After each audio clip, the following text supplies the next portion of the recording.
मेरे प्यारे दोस्तों, मोनिका जिसका पति बाहर दूर कहीं दूसरे शहर में नौकरी करता था और मोनिका अपने सास ससुर के साथ घर में ही रहती थी। उन्होंने घर में एक कुत्ता भी पाला हुआ था जो अक्सर घर में ही दरवाजे के पास बैठा रहता था। मोनिका अक्सर बैठकर उसे देखती रहती थी, लेकिन अब ना जाने क्यों उसके मन में कुछ उथल पुथल सी होने लगी थी। एक दिन शाम को उसने अचानक इरादा कर लिया और वो दवाई की दुकान की ओर चली गई और वहां से ताकत बढ़ाने वाली गोलियां खरीदने लगी, जिनके बारे में दुकानदार ने केवल इतना कहा, होशियार रहना, ये काफी ताकतवर है। मोनिका कुछ नहीं बोली, गोलियां लेकर घर लौट गई। घर लौटकर उसने एक गोली को दूध में मिला दिया और शाम होते ही उस दूध को अपने उस पालतू कुत्ते को पिला दिया। उसके बाद कुत्ता हेलीकॉप्टर बन गया और हवा में कैसे उड़ा जानने के लिए दोस्तों आखिर तक वीडियो में बने रहिएगा। ये सच्ची घटना पाकिस्तान के सिंध की है। यहां मोनिका नाम की एक नौजवान लड़की रहती थी जो बहुत ही खूबसूरत थी, जिसकी शादी हाल ही में हर्ष नाम के एक लड़के से हुई थी। हर्ष की उम्र 25 साल थी और मोनिका की 21 साल। अभी इनकी शादी को ज्यादा दिन नहीं हुए थे और इनके यहाँ कोई बच्चा भी नहीं था। शादी के कुछ दिनों बाद ही हर्ष अपने काम पर चला गया।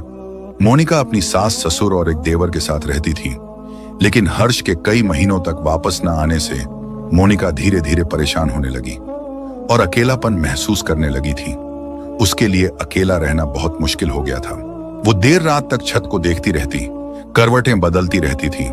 हर्ष जो 6 महीने में एक बार ही घर आता था, कभी कभी तो पूरा साल भी नहीं आ पाता था। पति के बिना मोनिका बहुत अकेली महसूस करती थी और अक्सर उसकी यादों में खोई रहती थी। वो चुपचाप और उदास सी बैठी रहती। उसकी सास जब उसे इस हालत में देखती तो नाराज हो जाती। वो अक्सर मोनिका को ताने देती और कहती, तेरा ध्यान कहाँ रहता है, तू बस यूं ही बैठी रहती है, घर का कोई काम धंधा नहीं करती। मोनिका की हालत इतनी खराब हो गई थी कि वो न तो अपनी सास की बातों का जवाब दे पाती थी और न ही कुछ करने की ताकत जुटा पाती थी, बस यूं ही बैठी रहती। घर के अंदर अब मोनिका को अपने पति की याद बहुत सताने लगी थी और वो उसके साथ रहने की इच्छा महसूस करती थी। उसका दिल हर वक्त ताल्लुक बनाने के लिए उतावला रहता था। घर में देवर भी था, लेकिन शर्म की वजह से उसके साथ ताल्लुक नहीं बना पा रही थी। उसके साथ हंसी मजाक या ऐसा रिश्ता नहीं बना सकती थी। उसे शर्म आती थी और डर लग रहा था कि मजाक मजाक में कहीं कुछ गलत ना हो जाए। तो इसी सोच में वो चुपचाप बैठी रहती और कभी कभी तो उसकी सास उसे डांट देती।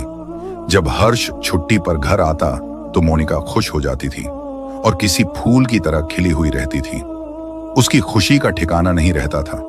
वो 12 से 15